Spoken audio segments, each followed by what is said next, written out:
Hello everyone, and welcome to another week of recapping RPL once again. I'm Ryan Searles. Usually I'd have RSF1 Invade here with me, or someone else. I was going to have Faded Knights here, but Invade, feeling under the weather, faded away. So I am here by myself recapping the topics from a weekend filled with EU and US races. We had F2 canceled, but we had the other tiers run. And it's a busy week to go over, I must say, so let's get right into it. I mean, we had a home soil win in Tier 1, we had a Miami Miracle in Tier 2, and earlier in the week we had 2025 liveries revealed. So at least everyone does know what livery they'll be driving next game, pending who they sign for. But we start today talking about Leo Lund and the Red Bull Academy contract controversy. Question here is, do you blame him for racing Egg hard? Now, I have a few opinions on this, and I can see both sides. First, I want to go over something that's not being talked about enough. Leo Lund's pole lap in the V-Carb was 4.5 tenths off of the esports pole time. Usually the V-Carb is off of McLaren, which is slightly faster than the equal carb by, I don't know, maybe 5, 6, 7 tenths. So that's a little questionable, but that's not the topic here. The topic is Leo Lund, Egg, P3 battle right there. A very meaningless battle, I must say, because they were 4 or 5 seconds off the road from Sczther and Jack. Maybe they could have caught Sczther and Jack. I really think it was unrealistic to do so unless they crashed. But battling, you do cost yourself by, you know, if they do crash, you do cost yourself by battling like that, and I understand where Egg can be frustrated. But I also understand Leo here, trying to prove a point. Look, if you put me in the Red Bull instead of George, I could maybe go win the championship for you. Unrealistic, but I could. And it was not a smart idea on Leo's end either. If you're going to do DRS games with anybody and play tactics, it's probably not smart to do it to your team principal. Now, I'll say some opinions from what others have said. The attitude from Egg, whenever he DM'd Leo about it, is exactly why some people have left Red Bull from what they've said. I'm not going to spread names. There's no point in that. That's not right. But it's that kind of attitude that people don't like. But it's also the same exact type of attitude which Leo responded with by saying, when Egg questioned him about it, saying, all right, terminate my contract then. It's that same type of attitude from both sides that people do not like. And you know what? Like I said, I understand both sides, but there's a few issues here. And some people will be happy Leo Lund is not racing any longer as of the current moment. And that he's not racing for anybody under this current grid as the current moment. Could change. If he does get a contract again, no, he probably will have to sit out a race just because he's already reached too many penalty points. So, I don't know. It's a bit of a conflict with both sides. And you know what? You could blame both sides. That's as simple as that. There's nothing else to it. I think there's a lot of questions that do need to be asked, though, that are not being asked about his pole time. That's beside the point, though. Well, in Silverstone, we had, I don't know, 6 to 8 drivers try and turn up to what was going to be an F2 race, but it didn't end up happening. We had a race canceled once again for the second week running for RPL F2. It's really a shame that this keeps happening. The question we raise is, well, why does this keep happening? It's back-to-back races now. They changed the days. You've got to ask yourself, you know, was it a temporary fix what Sczther did by changing the days? I mean, I think he's a more focused tier coordinator than George was. George is really good at, you know, focusing on tier 2. He didn't focus on F2 as much. So Sczther being the guy in charge was the right change there. So you change the days. Okay. You have a little bit more interest. You had almost a full grid in Baku. But it's clear as day, there's one thing that has been reoccurring. People are not taking the series as serious anymore with F2. And I think it's a shame. F2's been probably, besides F1, our longest lasting series. It was a series before F1.5 was an RPL. It was before Equal Tier as well. It's just a shame that this keeps happening. But I think I've mentioned this way too many times. It's a topic we can talk about time and time again, and we can keep going over it as much as we'd like and repeat the same things. But there's one thing I did not mention in prior times about this that I don't think we're talking about enough. And one of the big things about that is this is the same exact issue other leagues are having with regular racing instead of F2, lack of interest, races being canceled, you name it. It's continuous. And leagues are not continuing because of it. And is it a shame? Yes, it is. I think there is a lack of interest in our F2 cars, hence why RPL is doing a really good job for the grids they get in Tier 2 now, Tier 3, especially F1. Not a lot of leagues are getting the full grids they used to get, but I do think F2 is having the issues that other leagues are having with regular F1 cars and all that. But one last thing. I'm actually very surprised out of all races we had canceled. It was Silverstone. Hungary made sense. Abu Dhabi did make sense at the season finale. You know, no one wanted to race anymore, but Singapore as well the season prior. But this is a bit different. It's a bit shocking. So, next season, Mercedes will have a new team principal, and that will be NeCke. Wavy's the co-TP. Timbed and Titan are the assistants. One of the things mentioned into this season on F125 that we're going to have of RPL racing was accomplishing a goal of fresh faces managing academies. With Mercedes going the route of NeCke team principal, Owen no management role, Wavy co-TP, he's been a TP before, but he's really, besides Titan, the only non-fresh face there because we got Timbed and NeCke who are in control there. NeCke's currently the assistant at the McLaren/Alpine Academy, but as we know it, he's not been there for long. The question here, as we said, is, are we getting fresh faces? Is this our goal? Yes, I think we are. You're always going to have, I think, some old faces there, and they will help manage each team to perfection. Myself, I'm going to be the assistant number 2 at Ferrari, and I've never been in control of an academy. You think with how long I've been here, maybe I would have been, but doing comms for as long as I have, I didn't, but that's not about me. It's about Timbed, who never has been. NeCke, who has been in control, but not for long, and now is going to be the actual TP of a team. We did speculate this happening, by the way, when we did have the announcement of McLaren/Alpine Academy converging together. So I would say no surprise in that aspect that we're getting that.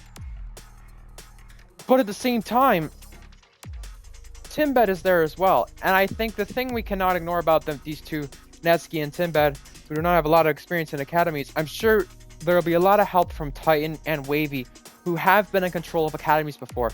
NeCke and Timbed have got a good relationship as friends that they've really developed since both of them have joined RPL, and it's good to see. And you could see how that's starting to get somewhere. And them two as a duo have been quite well. They practice a lot together. They talk a lot, daily, I would say, between the pair of them. So in terms of making decisions, I don't think anyone a part of the Mercedes Academy should be concerned too much about that. But at the same time, it's actually very nice to see that we're getting some fresh faces like the admin team had wanted. That was the goal of when it came to getting the more drivers in control of academies, but at the same time, less academies. Let's change topics. Let's change hands. What's the word? That's different compared to what we had last week with our second round of topics in terms of mail time. This week, it's what's the word? And we had a 200th Tier 2 race in Miami. That's complete. That's in the books. RPL's 200th Tier 2 race was a blank. Well, the fill-in word I'm going to use is a success. And the reason I'm going to use success in that one is because originally in qualifying there was some drama. George said, look, Mercedes Academy, you guys changed your lineup or something on your lineup before we got going in the lobby. Or before we loaded in when we were in the lobby. What was it you changed or else we're giving you all qualifying bans? Well,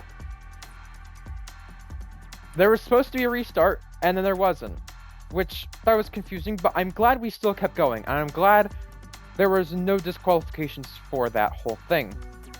Was it because of NeCke getting disqualified in the pit lane from a glitch?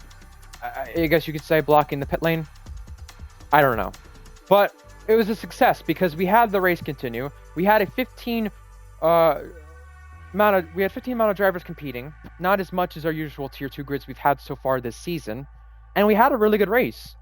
Reese Dainty, our championship contender, had trouble at some points. He had a few slides, but he made a terrible strategy call, giving up the lead. Night Owl disconnected, and Penguin, who was running behind them, won the race. A Miami Miracle from him. And you know what that showed for me? That showed that Reese and Night Owl, although you don't think it, a lot of people don't think it, they are beatable. You stay in the race, you stay in there, they can be beatable. And you know what? There were a lot of other good things about that race as well that we had happen. Double V car points, lots of good things. And I know Invade's not here, but I did ask him for his word on this aspect. He said eventful. And you know what? I would not disagree there, because it was a full wet race, crazy qualifying session. I think it was a success. For how much it was hyped up, an absolute success. So, Sczther won another race. That was the one in home soil in Tier 1 we were talking about. But he's been on good form recently. He got a podium in Baku, his first race back with Ferrari, then has won Singapore and USA. His form as of recent has been blank. Well, the word I'm going to use, Invade used the word sexual. I'm not going to go that far, but I am going to say the word I'm going to use here is extraordinary. And this is a step in the right direction. He was at Mercedes, got that 25th pole, equaled the all-time record there. Now he's going a step further, and this car clearly has been better, but it seems like he's been a different driver himself. Instead of being close to incidents and stuff like that, he's nowhere near it. And this is the form we saw from him, very quiet from him at the start of this game. He qualified 90 thousandths off Leo Lund's Saudi pole time to start the game, but didn't have the races at all.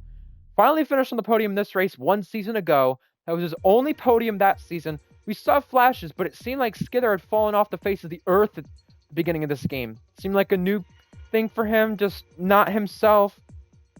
Now, he's showing that if he had more races here in Mercedes and didn't miss some, he'd be right in contention for this championship, I think. There's no doubt about it.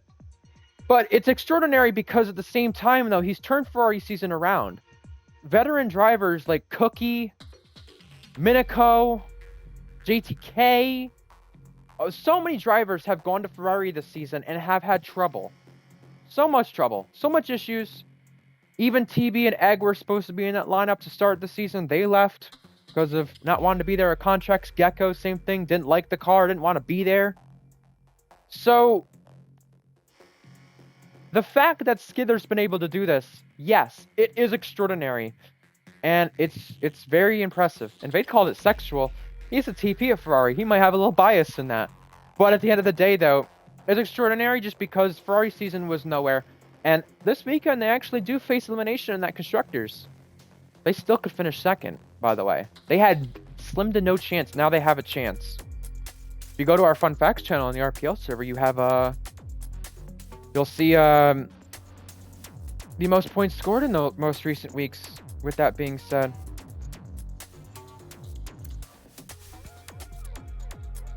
so now time for our big finish.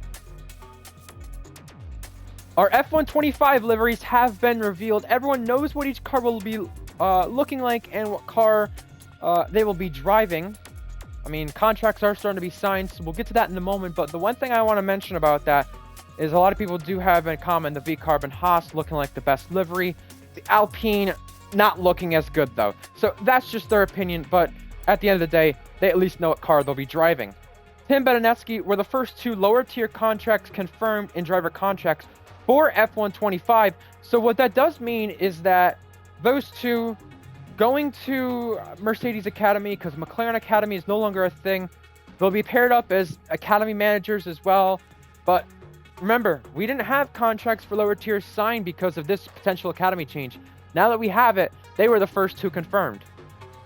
More contracts are filling up for the new game and new seasons in F125 when we get there.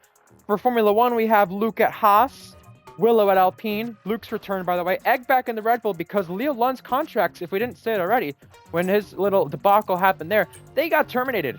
So Egg will be back in that Red Bull. Tier 2, we have some promotions. Jake, he got traded with Beatnik recently in terms of academies. Jake is going to be in the Red Bull Academy, while Beatnik is going to be in the Mercedes Academy, back in Mercedes Tier 2. SV's promoted to Haas for next season. And Night Owl and Reese, a deadly lineup at Ferrari. Speaking of Ferrari, Tier 3, we have a US and Canada lineup there. A little hockey beef recently in the hockey side of the world and US side of the world, with that being said. And we have Red Bull looking like they have a full lineup already in their Tier 3 lineups. And they're getting a lot of new drivers, so fair play to them, giving some people the benefit of the doubt. Let's continue to finish this off. Mally41, Tier 3 championship leader, dropping down to Williams for the remainder of the Tier 3 season. That might play a factor in terms of if he still wins the championship or not. Liam signed as a reserve for the Alpine/McLaren Academy in Tier 3 and F2. I think F2 probably meaningless right there, but at Tier 3 he'll probably get to race here and there, which will be good for him. There was a little controversy in terms of contracts terminated. There we had a Dark Drag's Red Bull driver, supposed misogyny there. Don't know the whole background on it, but Red Bull Academy driver terminated, left the league now. There was also another situation, I'm not too sure on it, but there was a driver part of Mercedes Academy who was banned from that academy due to something going on there as well. Again, not sure what that was about, but not going to speculate whatsoever either. Ding and Willow, they're swapping contracts for Tier 1. Ding was in the Aston Martin, Ding was in the Merc, Willow was in the Aston Martin. They're trading contracts. I think Ding did better in the Aston Martin than the Merc. Willow, maybe he can do good on the Merc, but he'll have Cookie as his teammate, it seems, because apparently Florian has not been able to make time, so we'll have an announcement on that soon. Sczther's going to be the Academy assistant for 8 weeks. His loan to Mercedes has been called back for Formula 2. I mean, he's also another one who's been experienced on managing academies, so no surprise whatsoever there. You also have as well myself, Ryan Searles. He'll be Academy assistant for Ferrari next season. Again, the accomplished goal of fresh faces, managing academies. I think this is what you want, but I mean, you may as well just say we're getting everybody to be Academy assistants at this point, with that being said. Speaking of Ferrari, heard there's a potential EXO could go there. I don't know. I know they were interested, but I don't even know if he can make next season. But either way, with myself being Academy assistant, I probably should say it may mean, because of my scheduling and everything, maybe there will be less commentary. And I know people don't want that, but maybe. I don't know yet, which is why I'm Academy assistant for Ferrari next game. One more topic before we tell you our upcoming races for the weekend. We have Beatnik now 1-4 in photo finishes instead of 0-4. His previous 3 drag races to the line in this game had him 0-3. He's now 1-4. I hate talking about myself, but he did beat me for that. He had wing damage the whole race. Fell back there and just managed his ERS better in the last lap. I don't have anything else to say. He actually had a car with straight line speed to get to the finish line ahead of somebody this time as well. So, our upcoming races for this weekend. Let's tell you where we're at. Tier 3 in Imola. That'll be crazy with track limits. Tier 2 is in Silverstone. Home race for the drivers. F1 is in Mexico. As you may know it, Titan Iron Wolf will not be the co-com for that race. He already had said that in advance that he would not be. So I just received word, like literally 2 minutes ago, Zakari is not going to make it. He was one who could be. So you're likely to see, depending if he can make it, of course, Polish Hammer be the co-com for that race. Remember, he co-commentated one Tier 1 race, I believe, in the past, and did quite a bit of Tier 2 action. And assuming we do have a race this week for F2, it will be round 5 technically, but it'll be round 3 because of the canceled rounds we've had. Trying to find the circuit because I don't do F2 comms, so I'm trying to find it quickly. For F2, we would be in Spa. Again, assuming we have a race this week. But we did hear rumor that if F2 does not have a race this week, Sczther might think about axing the tier completely. And hopefully we do not have that whatsoever. I would hope not. So, that is it from RPL Recaps. I'm Ryan. Next week, hopefully I'll be here with somebody, whether it be Invade or Faded. Hopefully Invade is feeling better as well by Tier 3. And hopefully we have a good race this weekend. Remember, RPL Formula 1 on our Twitch and YouTube. We will see you folks next time. Have a good one, and take care.